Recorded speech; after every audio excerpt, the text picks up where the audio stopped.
Bonjour tout le monde, bienvenue à ce cours d'informatique, l'essentiel en technologie de l'information, ITO, Information Technology Essentials, qui comporte deux parties, la codification et l'installation.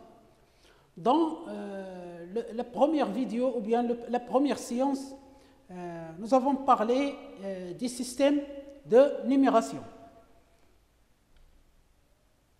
Donc voilà, nous avons présenté le contenu, nous avons parlé c'est quoi un système de numération, nous avons donné des exemples, nous avons parlé des systèmes décimales qui est un système positionnel parce que la position des symboles est la règle de la position des symboles dans l'écriture d'un nombre est appliquée. Nous avons expliqué c'est quoi la base. On travaille dans la base 10. Maintenant, le système de numération décimale que nous utilisons quotidiennement, ce n'est qu'une base, c'est-à-dire la base 10 parmi les autres bases qui à partir de la base 2 jusqu'à l'infini. Nous avons expliqué c'est quoi un rang des chiffres, c'est quoi son poids, et nous avons donné les exemples, la base 10, la base 2, la base 16. Maintenant, on passe à la représentation du nombre sous forme polynomiale. C'est quoi la forme polynomiale? Chaque nombre dans une base n peut être écrit sous sa forme polynomiale, c'est-à-dire la base 2, la base 3, la base 4, la base 10 jusqu'à l'infini. Il suffit de faire le développement en polynôme de ce nombre dans la base n et de faire la somme par la suite. C'est-à-dire, c'est simple, la forme polynomiale, on développe le nombre en polynôme dans cette base et on fait la somme de ces polynômes. On va voir un exemple. Par exemple, dans la base 2, nous avons le nombre 1, 1, 0, 1 qu'on va écrire sous la forme polynomiale. On prend le chiffre qui est le plus à gauche. On le multiplie par son poids. Maintenant, nous avons expliqué dans la séance précédente, la première séance, c'est quoi un poids? C'est la base, c'est-à-dire la base 2, puissance, le rang des chiffres, c'est-à-dire pour le 1 qui est à gauche, son rang c'est 3 et non 4, 3, parce qu'on commence 0, 1, 2, 3. Plus le deuxième chiffre à gauche, multiplié par son poids, plus le troisième qui est 0 multiplié par son poids, plus le dernier qui est à droite 1, et on fait la somme et on trouve le nombre correspondant dans la base 10. Donc voilà la forme polynomiale qui est le chiffre multiplié par son poids. On commence à gauche et par le poids le plus élevé. Dans la base 16, c'est la même chose. 1, on le multiplie par 16 qui est la base, puissance 2 qui est le rang. Donc 16 puissance 2, c'est le poids du chiffre 1. Et la position est très importante comme nous l'avons expliqué, parce que le système numérique à base 10 est un système positionnel. Et un système numérique à base n, quelle que soit la valeur de n, de 2 jusqu'à la fin, est un système positionnel. La position du chiffre est très importante. Par exemple, dans la base 10, 20, ce n'est pas 0,2. Donc 20 est strictement supérieur à 0,2. Pour le système égyptien, ce n'est pas un système de numération positionnelle parce que lorsqu'on écrit deux caisses de blé, on fait deux traits, même si on change la position de ces traits, ça reste toujours deux caisses. Mais dans le système décimal, lorsqu'on a, par exemple, 12 caisses, 12 caisses de blé. Lorsqu'on change la position, ça devient 21 caisses, donc ce n'est pas le même nombre. Donc on ne peut pas changer la position parce que c'est un système positionnel. Si on change la position, le nombre change. Bien, voilà pour la base 16. Et on n'oublie pas de transformer les chiffres A, B, C, D, etc. par leur correspondance dans la base 10. Pour A, c'est 10, pour B, c'est 11, pour C, c'est 12, etc. etc. Un autre exemple dans la base 2, mais maintenant c'est un chiffre, c'est un nombre avec virgule. Donc après la virgule, on utilise le poids qui est la base de puissance moins 1, moins 2, moins 3, etc. etc. Dans la base 5, par exemple, 43,2 dans la base 5, on écrit 4.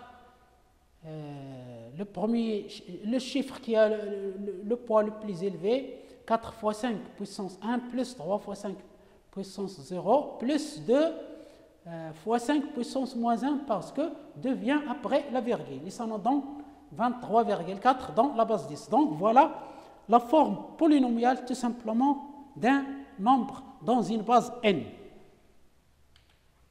Maintenant, on va définir le système binaire, le système octal et le système hexadécimal parce que dans ces trois systèmes, on va les utiliser dans notre cours d'informatique, dans l'informatique, notamment le système binaire. Voilà le système binaire, c'est un système de numération comme tous les autres systèmes, comme le système décimal, mais qui est à base 2. Qui dit base 2, qui dit utilisation de deux symboles qui sont inférieurs strictement à la base 2. Ce sont 0 et 1. Pour compter en base 2, on ne dit pas 0, 1, 2, 3, mais on dit 0, 1, 1, 0, 1, 1, 1, 0, 0, 1, 0, 1, 1, 1, 0, 1, 1, 1, 1, 0, 0, 0, 1, 0, 0, 1, 1, 0, 1, 0, 1, 0, 1, 1, etc., etc., etc. Donc, voilà, on compte dans la base 2. Alors, je vous suggère de faire des exercices et de compter dans n'importe quelle base. Par exemple, dans la base 2, vous continuez à compter jusqu'à, par exemple, 20, 30 ou 40. Vous faites des exercices comme ça. Si vous écrivez dans un nombre dans la base 2, par exemple, le chiffre 2 ou bien 3 ou bien 4, donc vous avez votre comptage qu'il faut. Dans chaque nombre dans la base 2, il faut qu'il y ait ou bien 0 ou bien 1. Voilà, donc ce sont les deux symboles de la base 2, c'est-à-dire des systèmes binaires. Maintenant, le système octal, qui dit octal dit 8. C'est un système de numération à base 8 qui utilise combien de symboles? 8 symboles qui sont tous strictement inférieurs à 8. C'est 0, 1, 2, 3, 4, 5, 6, 7. Si on veut compter en base 8, on va compter comme ça, on ajoute toujours 1. 0, 1, 2, 3, 4, 5, 6, 7. On ne dit pas 8, mais on dit 1, 0. 1, 0, 1, 1, 1, 2, 1, 3, 1, 4, 1, 5, 1, 6, 1, 7. Puis on ne dit pas 1, 8, mais 2, 0. 2, 1, 2, 2, 2, 3, 2, 4, 2, 5, 2, 6, 2, 7. Puis 3, 0. 3, 1, 3, 2, 3, 4, etc. Faites des exercices en comptant dans la base 8 jusqu'à 20, jusqu'à 30, jusqu'à 40, jusqu'à 100. Ça dépend de votre temps. Et si vous avez compris le système, ce n'est plus la peine de faire des exercices pour compter. Si vous n'avez pas compris, c'est mieux de s'exercer pour comprendre un peu cette base, qui est le système octal. Enfin, le système hexadécimal. Qui dit hexadécimal dit la base 16. C'est un système de numération à base 16 qui utilise 16 symboles. Qui sont ces symboles? Ce sont les 10 symboles de notre base quotidienne qui est la base 10, plus les symboles A, B, C, D, E et F. Bien. Pour compter en base 16, on compte 0, 1, 2, 3, 4, 5, 6, 7, 8, 9, on ne dit pas 0, on ne dit pas 10, mais on dit A, B, C, D, E, F. Lorsqu'on arrête dans F, c'est-à-dire le symbole le plus grand dans la base 16, après F, on passe à un 0. Un 0, un 1, un 2, un 3, un 4, un 5, un 6, un 7, un 8, un 9. On ne dit pas un 10, mais un A. Un B, un C, un D, un E, un F, puis 2. De 0, de 1, de 2, de 3, etc. etc. S'il vous plaît, exercez-vous dans ce comptage, dans la base 16. Comptez jusqu'à 40, jusqu'à 60, jusqu'à 100, ça dépend de votre temps. Maintenant, on passe à l'unité de mesure de l'information et ses multiples. Nous avons compris qu'est-ce qu'un système de numération. Nous avons expliqué le système de numération binaire, le système de numération octale et le système de numération hexadécimale. Maintenant, on passe à l'unité de mesure de l'information. Le but toujours de ce chapitre, c'est la codification, comment l'informatique codifie pour procède à la codification pour comprendre notre langage naturel. Si on dit à l'ordinateur écrivez 45, il ne va pas utiliser 4 et 5, mais il va utiliser des 0 et des 1, c'est-à-dire la base 2, et nous on compte dans la base 10. Bien. Maintenant, c'est quoi l'unité de mesure de l'information? La conceptualisation d'une unité de mesure de l'information a été introduite par le mathématicien Claude Shannon. Claude Shannon a écrit un livre sur la théorie de l'information en 1948. Il a emprunté le terme bit à son collègue dans la société Bell Labs aux États-Unis qui s'appelle John Tokay. John Tokay, c'est un collègue de Claude Shannon. Ils travaillent tous dans la société Bell Labs aux États-Unis et c'est en 1948 qu'il a introduit l'unité de mesure de l'information qui est le bit. Shannon a décrit l'utilisation du bit pour représenter deux états possibles, posant ainsi les bases de la théorie de l'information. Donc ce bit, il représente deux états possibles, la valeur 0 ou bien la valeur 1. Alors que notre langage est fait de mots constitués à partir d'un alphabet comportant 26 lettres. Donc notre langage en français ou bien en latin comporte 26 lettres, A, B, C, D jusqu'à Z. Je peux même vous les lire. A, B, C, D, E, F, G, H, I, J, K, L, M, N, O, P, Q, R, S, T, U, V, W, X, Y, Z. Et en arabe, nous avons 30 lettres. Donc voilà notre langage qui s'appelle langage naturel. Notre langage naturel comporte 26 lettres. Le langage informatique ne comprend que deux éléments, ou bien deux lettres, ou bien deux symboles, 0 et 1. En conséquence, un bit ne peut prendre que la valeur 0 ou 1. Donc, l'unité de mesure de l'information, c'est le bit. C'est 0 et 1. Mais à ne pas confondre par byte en anglais. Byte, B-Y-E-I, ou bien B-Y-E, ce n'est pas bit. Byte, c'est octet en français, on va en parler. Donc ici, c'est le bit. Bit, c'est 0 ou 1. Voilà, donc 8 bits forment le mot octet. Donc pour coder l'information, on utilise le mot octet. Voilà, donc c'est le byte en anglais. Donc le byte, ce n'est pas le bit, ce n'est pas la traduction de bit. Donc bit, 8 bits forment un byte en anglais.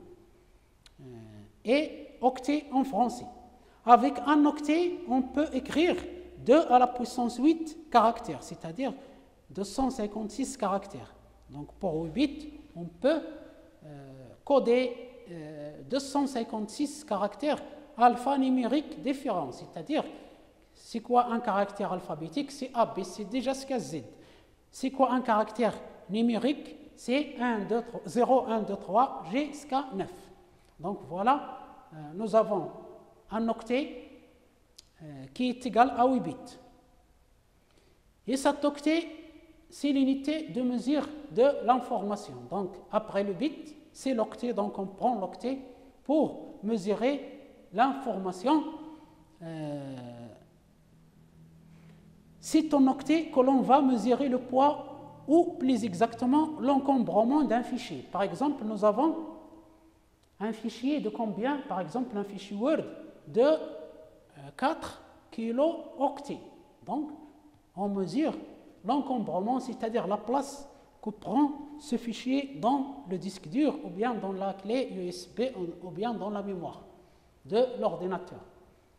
Donc, c'est l'octet qu'on utilise au lieu des bits, parce qu'un bit 0, 1, pour écrire ce poids ou bien cet encombrement d'un fichier en bits, ça va être un chiffre très long. Donc, on regroupe chaque 8 bits dans un octet, byte en anglais, et on mesure l'information, c'est-à-dire l'encombrement d'un fichier et la capacité, par exemple, d'une mémoire. Nous avons une mémoire de combien? 4 gigaoctets. Octet, c'est l'unité de mesure de l'information. Par exemple, l'occupation de la mémoire par une application. On dit que, par exemple, lorsque je lance une base de données, par exemple, un logiciel, par exemple un logiciel de comptabilité, lorsque je lance, il occupe 40 mégaoctets de mémoire. Aussi, on utilise l'octet pour mesurer le débit d'un réseau. Donc, vous êtes, par exemple, si vous êtes des techniciens de réseau informatique, vous allez calculer le débit de ce réseau, combien en octets, combien il laisse passer en octets. Aussi, le débit de transfert d'un fichier. Par exemple, si vous envoyez un fichier sur Internet ou bien si vous téléchargez un fichier, vous voyez en bas à gauche le débit de transfert, c'est-à-dire combien d'octets par seconde il y a le transfert de ce fichier, soit son envoi ou bien son téléchargement. Voilà donc l'octet, c'est l'unité de mémoire de l'informatique et les autres unités ne sont que des multiples. Donc maintenant nous avons les multiples de l'unité de mesure de l'information qui est l'octet. Donc l'octet c'est la base et nous avons des multiples qui sont le kilo-octet, le mégaoctet, le gigaoctet, etc., etc. Et toujours dans le système binaire. Il n'y a que des 0 et des 1, c'est-à-dire des bits. Voilà les autres unités qui sont de multiples. 1 kilo-octet, c'est 1024 octets. C'est-à-dire combien d'octets il y a dans kilo-octets, c'est-à-dire 1 kilo dans le langage informatique. Et on va parler prochainement de la différence entre 1024 octets et 1000 octets et qui utilise ces différences. Donc, 1 mégaoctet, c'est 1024 kilo-octets. 1 gigaoctet, c'est 1024 mégaoctets. Toujours, nous sommes dans les multiples de l'unité de mesure de l'information qui est l'octet et qui est byte en anglais, B-Y-E. Après le giga, le téra maintenant, vous connaissez le téra maintenant, avec le développement de l'informatique, les disques durs sont mesurés en téra et non en giga. Avant, j'ai acheté un disque dur de 40 gigas, c'est vraiment énorme, mais maintenant, il y a le téra. Il y a le téraoctet, le giga ne suffit plus. Un téraoctet, c'est 1024 gigaoctets. Il y a après le téra, le pétra. Un pétraoctet, c'est 1024 téraoctets. Après le pétra, il y a l'hexa. Un hexaoctet, c'est 1024 pétaoctets. Et un zeta-octet, c'est 1024 hexaoctets. Après le zeta, il y a le iota. Un iota-octet, c'est 1024 zeta-octets. Donc voilà les multiples de l'octet, mais l'octet reste la base et l'unité de mesure de l'information ou bien l'unité de mémoire de l'informatique. Et nous avons dit qu'un octet, c'est un byte en anglais, ici 8 bits, c'est-à-dire 8, soit des 0, soit des 1. Bien, nous sommes bien d'accord, et nous avons les multiples de l'octet que nous utilisons, c'est comme le gramme, kilogramme, etc. C'est comme ça, ou bien mètre, kilomètre. Donc aussi, en informatique, on dit un octet, un kilo-octet, c'est-à-dire 1024 octets. C'est-à-dire, c'est comme on dit un mètre, un kilomètre, on dit un octet, 1000 octets, ou bien un kilo-octet.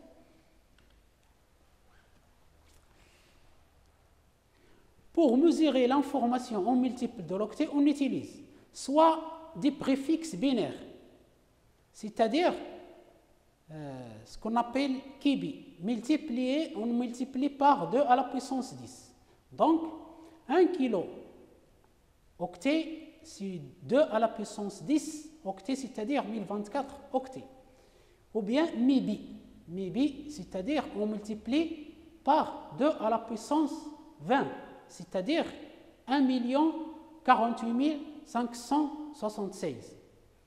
Ou bien un gibi, c'est-à-dire 2 à la puissance 30, c'est-à-dire 1 73 741 824 octets. Donc, voilà ce qu'on appelle les préfixes binaires, c'est-à-dire on dit 2 puissance 10, ça nous donne 1 kilo ou bien 1 kibi.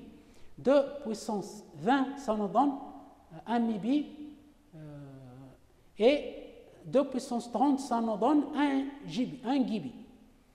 Soit des préfixes du système international d'unités, c'est-à-dire SI, ce qu'on appelle le kilo. Le kilo, on multiplie par 1000. Voilà donc la différence entre 1024 octets d'un kibi et 1000 octets d'un kilobit. Donc kilo, si on multiplie par 1000, méga, on multiplie par 1000 à la puissance 2, et giga, on multiplie par 1000 à la puissance 3. Donc il y a deux systèmes d'utilisation pour mesurer l'information, et on va expliquer comment on utilise ces deux systèmes. Soit les préfixes binaires, c'est-à-dire 2 à la puissance 10 pour le kilo, 2 à la puissance 20 pour le méga et 2 à la puissance 30 pour le giga. Soit des préfixes du système international d'unités. 1 kilo, 6000 octets, 1 méga, 6000 à la puissance 2 octets, et 1 giga, 6000 à la puissance 3 octets. Voilà maintenant les préfixes binaires. D'où viennent ces préfixes binaires? En décembre 1998, la Commission électrotechnique internationale a adopté les noms et les symboles des préfixes spécifiques pour le binaire. C'est ce qu'on appelle prefixes for binary multiples. Nous avons facteur 2 à la puissance 10, 2 à la puissance 20, 2 à la puissance 30, 2 à la puissance 40, 2 à la puissance 50, 2 à la puissance 60. Nous avons name, le nom, kibi, mibi, jibi, tibi, pebi, xbi. Nous avons le symbole ki, mi, gi, ti, pi, ei. Nous avons l'origine, kilo binary, 2 à la puissance 10, puissance 1, méga binary, 2 à la puissance 10, à la puissance 2, ou bien 2 à la puissance 20, giga binary, 2 à la puissance 10, puissance 3, ou bien 10 à la puissance 30, etc., etc. Peta binary, tera binary, peta binary et hexa binary, qui est 2 à la puissance 10 à la puissance 6, ou bien 2 à la puissance 60. La dérivation kilo, méga, giga, tera, peta, hexa. Donc voilà les préfixes binaires. Maintenant, les préfixes, deuxième écriture des multiples de l'octet qui est l'unité de mesure de l'information. Les préfixes du système international d'unité, SI, système international, selon le BIPM, c'est-à-dire le Bureau international des poids et mesures. 10 puissance 3 égale kilo, 10 puissance 6 égale méga, et le symbole c'est M. 10 puissance 9, 6 giga, 10 puissance 12, téra, 10 puissance 15, pétra, 10 puissance 18, hexa, 10 puissance 21, zeta, et 10 puissance 24, iota, et on utilise soit les préfixes binaires, soit les préfixes du système international d'unité pour définir les multiples de l'octet. Mais l'octet reste toujours égal à 8 bits, égal à 1 byte en anglais. Voilà maintenant qui utilise le système international et qui utilise les systèmes, les préfixes binaires. Les fabricants du disque dur ou supports amovibles, par exemple les clés USB, ont adopté les puissances décimales, c'est-à-dire le système international du Bureau international des poids et mesures. Pourquoi? On va le voir. Donc, ce sont des multiples de 1000 plutôt que 1024. Donc, pour les sociétés qui fabriquent les disques durs et qui vendent les disques durs, les clés USB, etc., ils utilisent 1 kilo-octet est égal à 1000 octets au lieu de 2 à la puissance 10 qui est 1024 octets. Pourquoi? Vous venez d'acheter un disque dur externe pour sauvegarder vos photos. Par exemple, la capacité annoncée dans l'emballage de ce disque dur que vous avez acheté, c'est 300 gigaoctets. Il est prêt à l'emploi, mais une fois, c'est-à-dire il est formaté. Mais une fois connecté à l'ordinateur, vous cliquez droit et vous faites propriété de ce disque dur. L'ordinateur vous affiche une capacité réelle de 279 gigaoctets. Oh, donc, c'est comme si les fabricants trichent. C'est comme si le monde, c'est-à-dire, ils ont écrit 300 gigas sur l'emballage du disque dur, mais l'ordinateur ou bien le système d'exploitation a trouvé que ce disque dur contient seulement une capacité de 279 gigaoctets. Comment est-ce possible? Alors, il faut se rappeler maintenant qu'on a arrondi le kilo-octet à 1000 octets, comme nous avons expliqué, au lieu de 1024.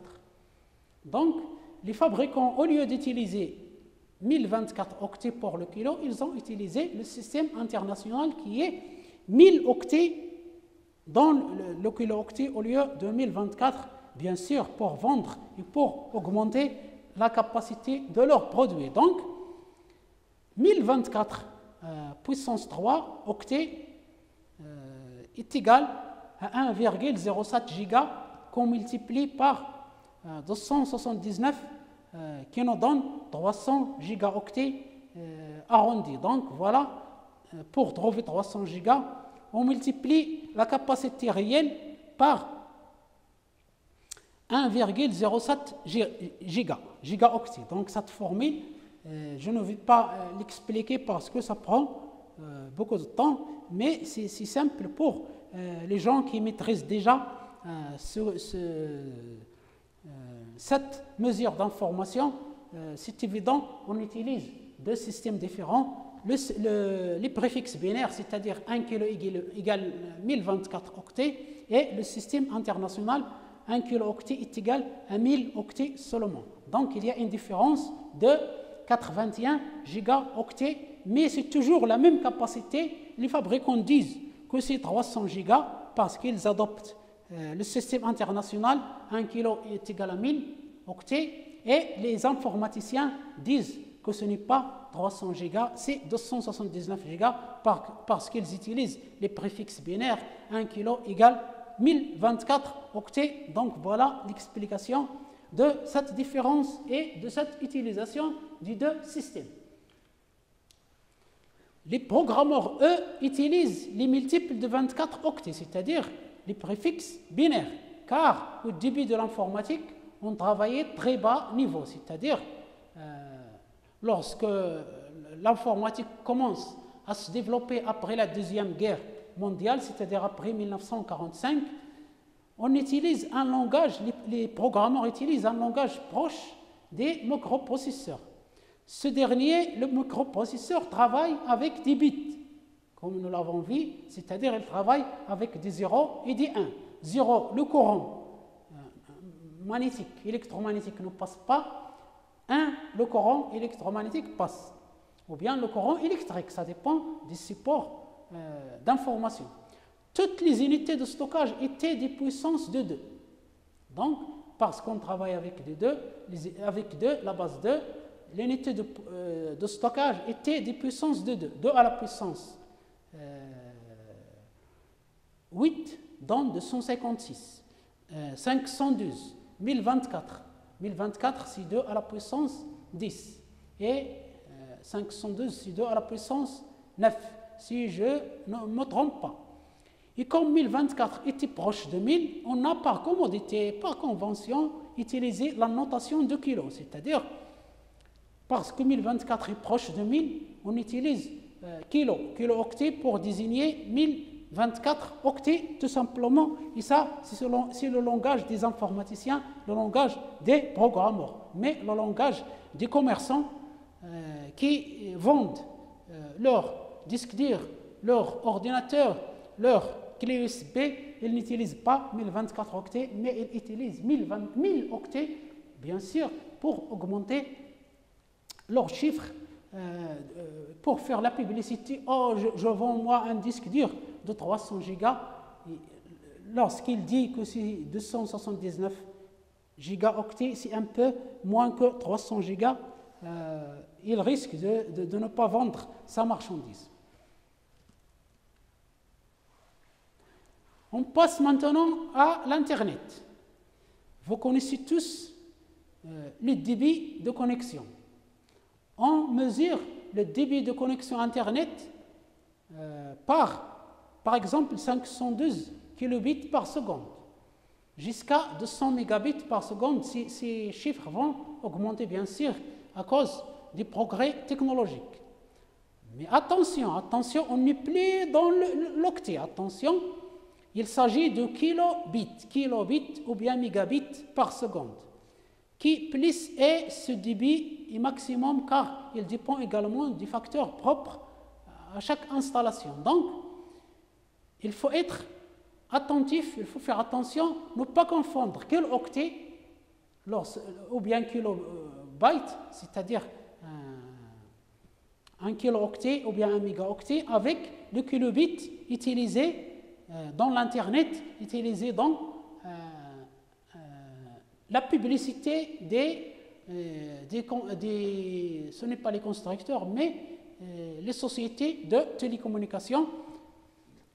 Ils disent que je vais vous vendre, par exemple, un routeur Wi-Fi avec 200 mégabits par seconde. Ce n'est pas le byte, attention, ce n'est pas le octet, mais c'est le bit, c'est-à-dire 0 ou 1. Donc, il faut faire attention. Pour tester la connexion en ligne, il y a des services gratuits sur Internet. Par exemple, on entre dans le site speedtest.net. Speedtest.net, on l'écrit sur Google et on clique là-dessus, ça nous donne comme ça, et ça nous calcule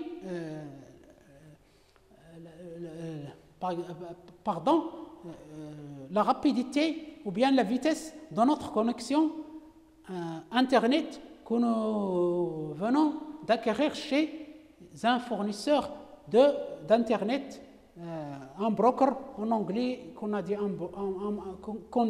dit un broker, c'est-à-dire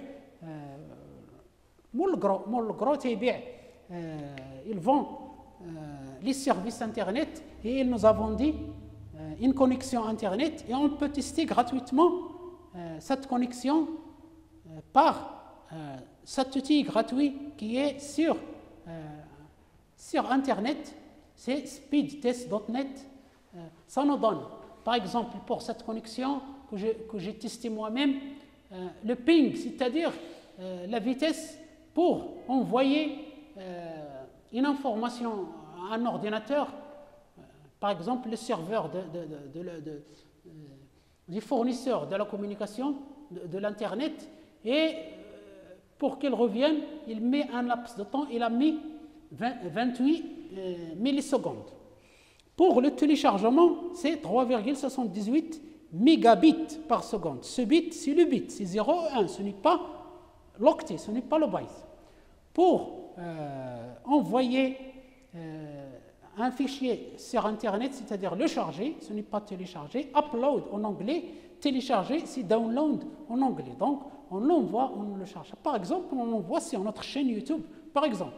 C'est seulement 0,22 mégabits par seconde. Donc, voilà un peu la différence entre le byte en anglais, BYTE, l'octet qui est l'équivalent de l'octet en français, et le bit qui est utilisé par les fournisseurs d'Internet pour vous dire que je vous donne 200 mégabits par seconde. Ce n'est pas octet, mais c'est le bit 0 et 1, alors que l'octet est égal à 8 bits. Bien. Donc, je m'arrête ici. Je ne vais pas être trop long. La prochaine fois, je vais parler des différents codes binaires. Donc, je vous remercie infiniment pour votre écoute, pour votre attention. S'il vous plaît, n'oubliez pas de m'encourager par l'abonnement à ma chaîne YouTube, par des commentaires, soit des remarques, soit des reproches, soit vous avez fait cette faute, ça. Moi, j'accepte toutes les critiques. Bienvenue à toutes les critiques. Au contraire, ça me permet d'avancer et de donner plus, aussi par des j'aime, par des partages. Et je vous remercie infiniment. Bonne journée à vous tous et au revoir à la prochaine séance.